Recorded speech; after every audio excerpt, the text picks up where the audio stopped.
Hi everyone, welcome back to my channel. I wanted to make a video showing how I use price action patterns to make better trading decisions while using market net flow for assistance.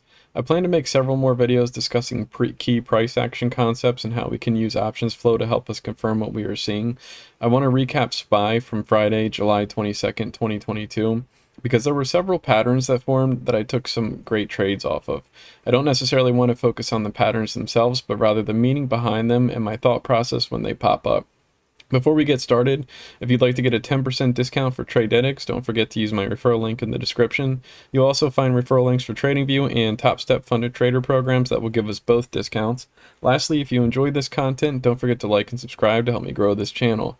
With all that being said, let's get right into it. So as I mentioned, I have SPY in front of me on July 22nd, 2022. And I'm going to get right into it and start playing this chart out and just focus purely on the price action and then the volume bars below and talk about the patterns as they pop up and what I'm thinking as they pop up. And then I'll go over some other patterns that might not have shown up today. Now this is SPY on the 3-minute chart, and I did remove all levels. I typically go into the day with my levels, and I'll make another price action video on how I determine those. But for now, let's let this play out.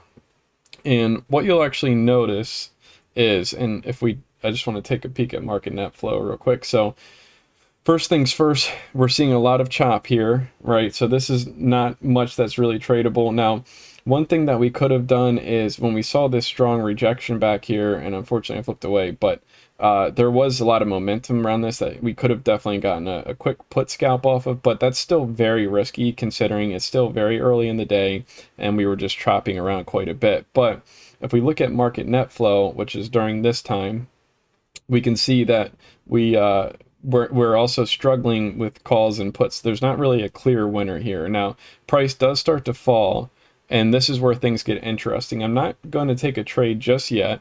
I do want to keep letting this play out. And we do have some basic levels that are starting to form here, which I'll draw in a minute. Well, you can visualize them here with this bottom and then up here with this top. But let's let this play out a little bit because I still wasn't in a trade at this point because it still looked very choppy to me. However, right here where we started, so basically we came up, made our first high, came down, made our first low. So now I'm looking to establish some sort of trend.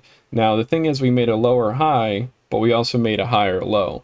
Now that right there indicates chop. And if we look at market net flow, we start to see puts breaking away from calls, right? So I'm automatically starting to think, okay, we'll probably have some sort of bearish play, some sort of put play forming here.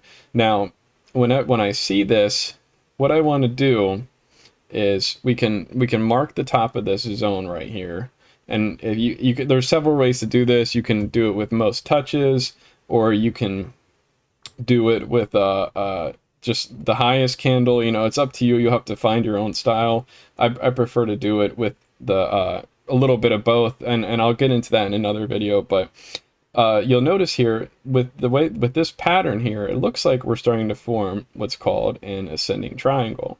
And so we can actually draw this here. Now, if we're looking for a bearish play, what we're actually looking for is for this side of the triangle to give out. When that gives out, then we can immediately try to mark it in for a play when it falls out. Or if it doesn't fall out with much momentum, meaning it sort of creeps out, we can look for a retest and then take a play off of that. Now, let's let this play out for a second. And what happens here is interesting, and it's something else I want to talk about. And it's called a stop hunt. And this can get a lot of people. It used to get me all the time. And nowadays, I kind of look for it. And so this right here, if we look at this, this starts to look like, now if you're too aggressive, this starts to look like the top of this triangle is starting to give out, meaning we're going to make a run for it. However, looking at market net flow, we know puts are in control, and right here is this ascending triangle. So it's hard, it might be difficult to visualize. Here I'm sort of tracing over it with my mouse. Hopefully you can see that. This might be difficult. You know, you might want to, some people would chase this. However, when you do see a breakout at the top and it's not lining up with overall sentiment, and we're actually we still haven't made a higher high, right? We're still making a lower high. So and we can even, off of this candle, you can even do like a pennant, or some might consider it to be a wedge, right? Once you have this candle form.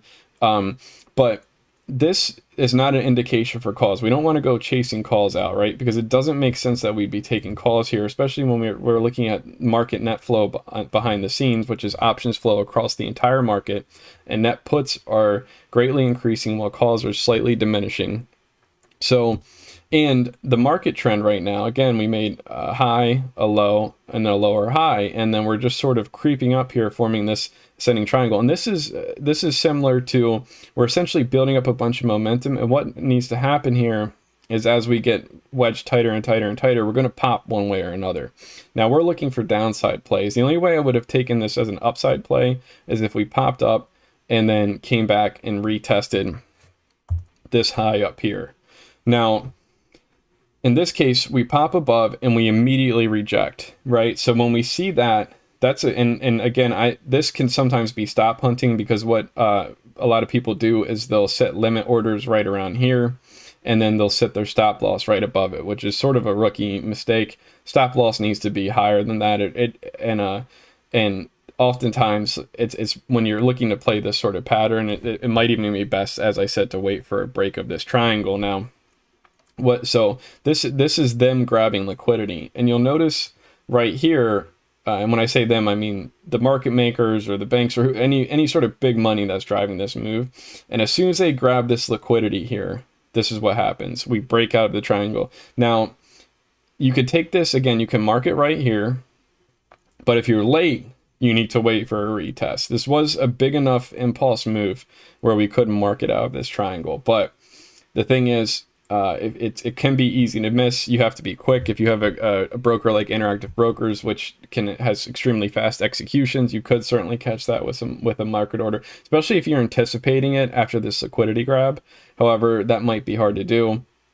So then, if that's the case, then you need to wait for some sort of retest, and you could either look for a retest pulling all the way back to the triangle, which is less likely, or you can look for a retest of some sort of previous level within this triangle. So what I like to do oftentimes is essentially mark this point if I missed it. So now I'm going to look for a retest of this level and up to this triangle, essentially anywhere in that zone.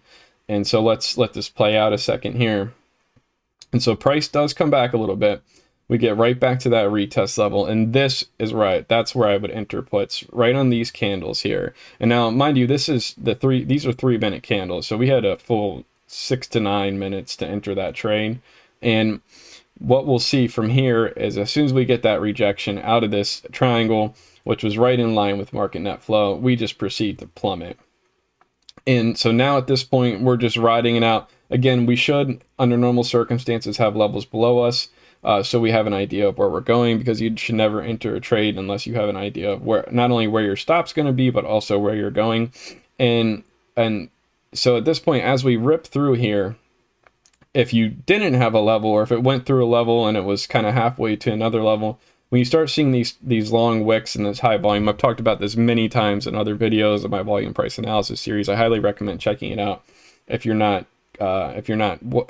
familiar with reading candles and volumes and volume together and using those to make trading decisions. But at this point, this is a great place to take profits and then look for our next setup.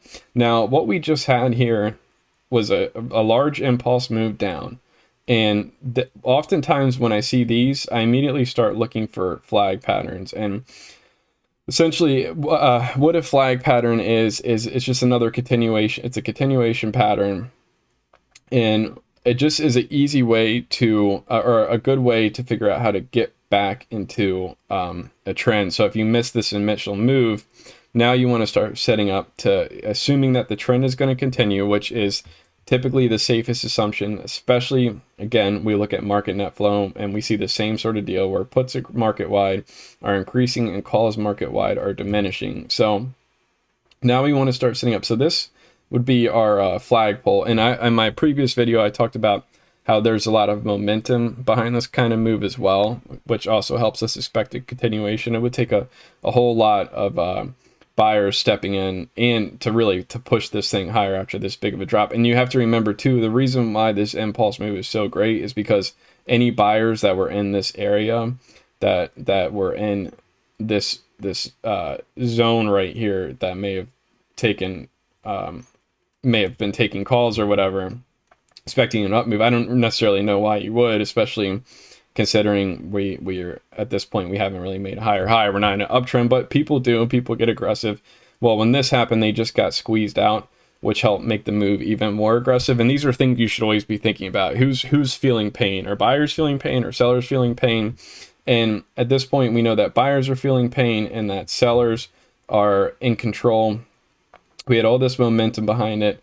And so now we need to figure out when we can get in. So if we let this play out a little more and get back in if we took profits, and so we start to see things consolidate a little bit, we start to see these small candles, and right here is where we are essentially setting up for what's called a flag play. And what you can do is you can draw a line like this, and what you want to look for is a breakout of this line essentially, and you want to basically use the wicks that you have below to line this up.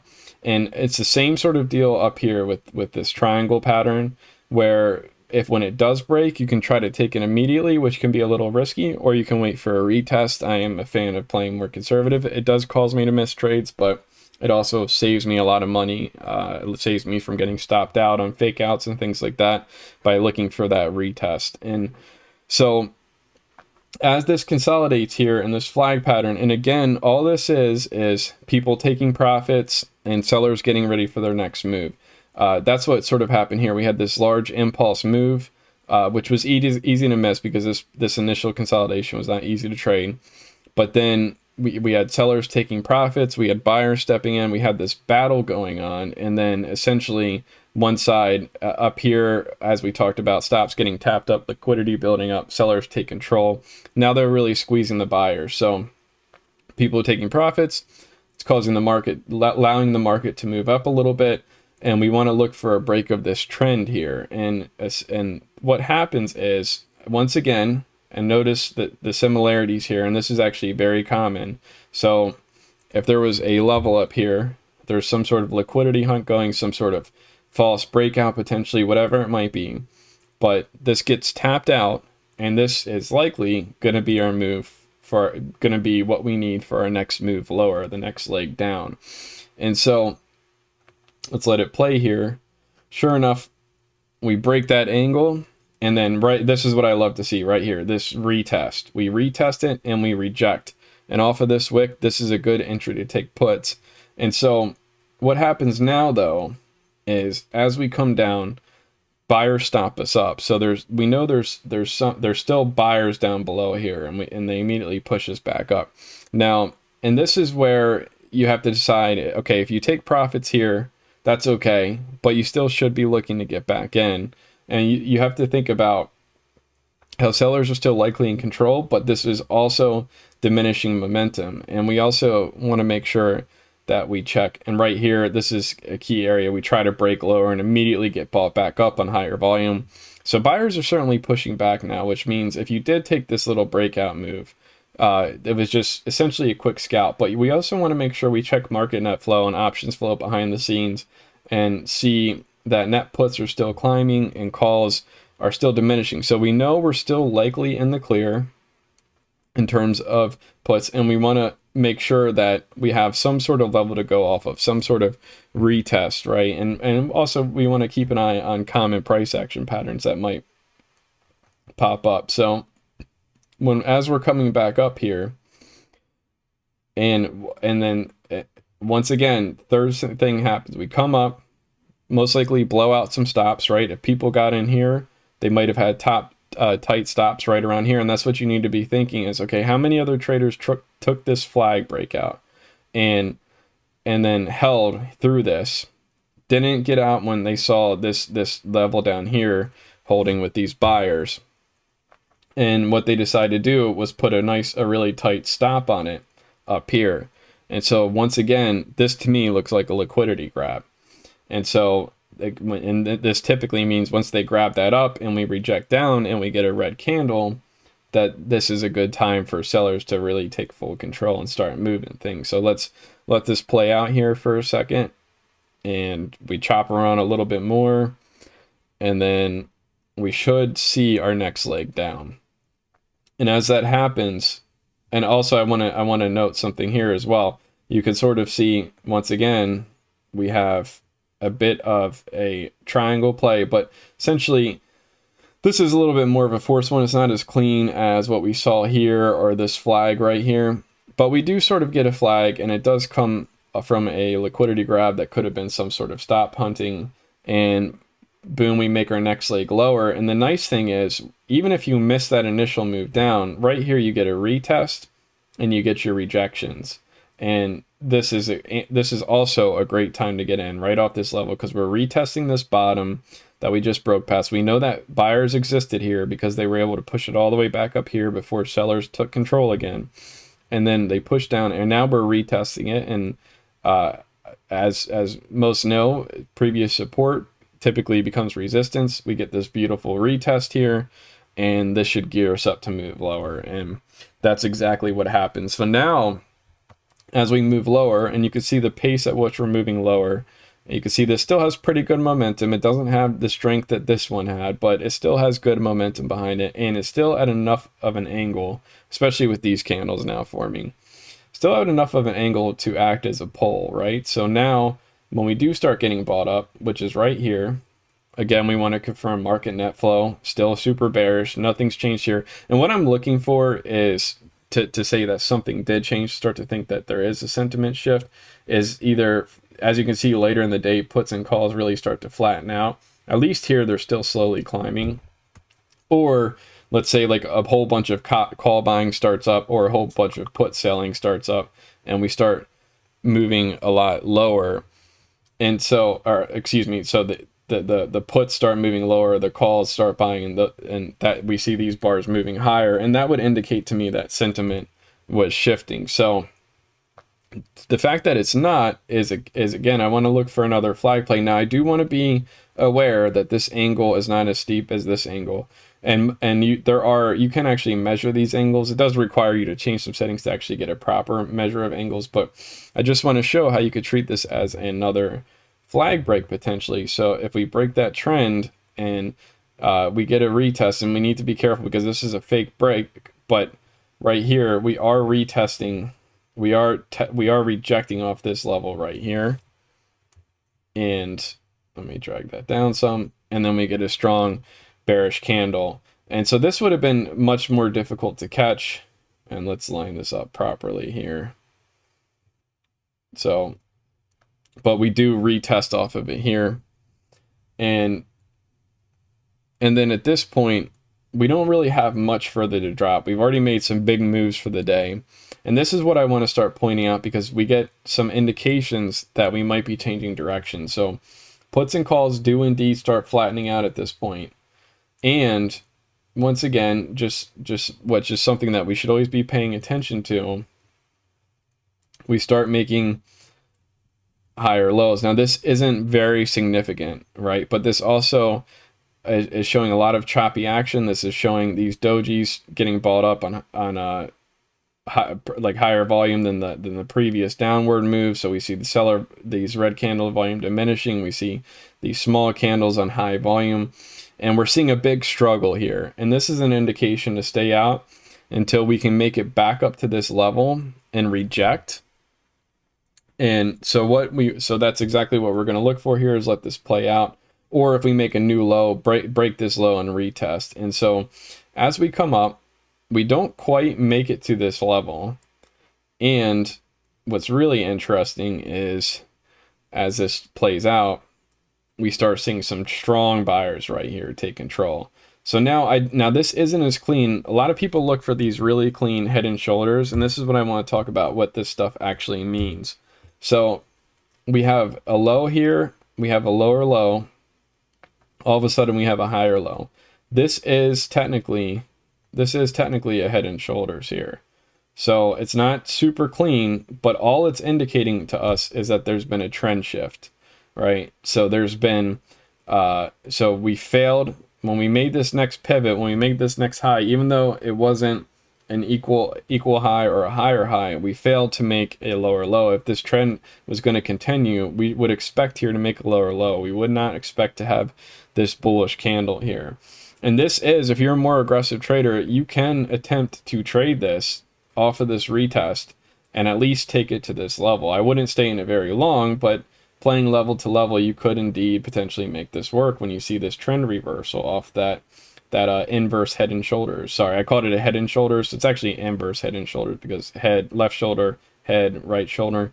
But most importantly, what I want everyone to recognize is that a head and shoulders is a trend shift. It's when all of a sudden we stop making new lows and trend direction starts to change. And that's the important thing to recognize about an inverse head and shoulders or a regular head and shoulders, where we're moving up, make a higher low, higher high, come back down, and then all of a sudden we fail to make a higher high, and then we start moving lower, and then you look for the retest, which is essentially what we got here, and then you can take your trade.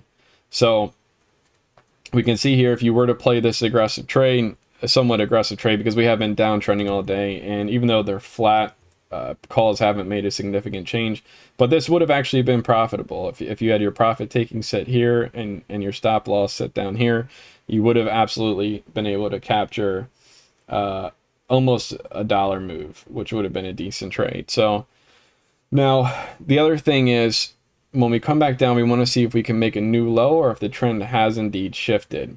And as you can see, it looks like sellers try to bring us lower. And let me just clear off this stuff here.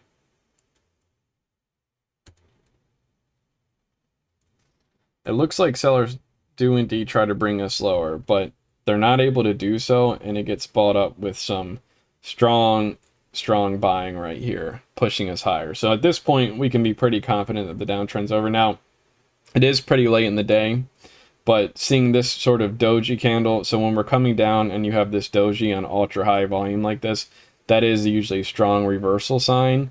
And at this point, knowing that we did not make a lower low, knowing that we have now shifted to an uptrend because of the inverse head and shoulders, you could certainly take a call off of that and at least ride it to the end of the day. It is more riskier to play end of the day because there's a lot of settlement going on with options hedging and things like that. So price action can get really wacky really fast, and it can certainly burn you. So I don't recommend playing the last 15 minutes because actually basically from 3:45 to 4:15 p.m. Eastern, you can get burned because that's when the market makers are going and buying shares or buying futures or selling shares, selling futures in order to remediate all of their deltas to make sure that they're hedged properly on all the options they sold, if they're not already hedged throughout the day. So it can get wonky, but you could have indeed caught a decent trade there. So those are several patterns, but several common patterns that tend to pop up on a regular basis that I wanted to cover, and how to use it with market net flow. And just to talk about some more common ones, this is Investorpedia, and I'll quickly go through this, but the main thing to think about with these patterns is what they're telling us. So there's two main types: continuation patterns and reversal patterns. And pennants are pretty straightforward. We make and sometimes I've seen these referred to as other things, but we make a higher high on a trend, a lower high, then we make a higher low, and then we make a lower high, but we still make a higher low, and then we break out, and you can take it out of that breakout of that pennant the same sort of way. But again, it's usually safer to wait for this high to break and then take it off a retest for higher. But it's essentially a trend continuation. We did make a weak high, but it's not a market structure break until we were to make a lower low here. So, and we already talked about flags. Wedges and triangles are played in a very similar manner, which we've already talked about. Cup and handles are essentially, actually, in what we just had in that one pattern I was calling it inverse head and shoulders, I guess technically, a cup and handle is more of a continuation pattern, where they have it under continuation pattern, but in this case, cup and handles and head and shoulders can be very similar. It's essentially just one leg of a head and shoulder, but I want to get down to here, which is where we have these reversal patterns, where we have a downtrend, we make a lower low. We don't make necessarily a higher high yet, but we do make a higher low, and then all of a sudden the trend shifts. And then of course my favorites are double and triple tops, which are great reversal patterns. But one thing I do want to point about these is that we're in a downtrend and we do reverse because we fail to make new lows or new highs if it's a double top. But oftentimes these equal lows or these equal highs will be targeted at a later date. So it's always nice to mark these down, because oftentimes market makers will use these for liquidity hunts and stop out newbie traders and things like that. So anyway, I just want to cover how I use these patterns and how I'm looking for them. I'm not a pattern trader. I do see them pop up, and I do use trend lines and levels to trade all the time. But I'm a very conservative trader in terms of always trying to look for a retest, always playing level to level. And I acknowledge patterns pop up all the time. I don't specifically look for them. It's just I'm reading the price action and playing what's in front of me. And so I wanted to call out the meaning behind them, because it's more important to understand what they mean about the trend and how you use them with the trend and how you use them with market net flow and other tools available to you, versus just seeing a pattern and executing on it a certain way. It's much more imperative to think about what the price action is telling you. So anyway, I'll leave it at that, and I appreciate you watching. Hopefully this helped, and let me know if you have any questions. Thanks.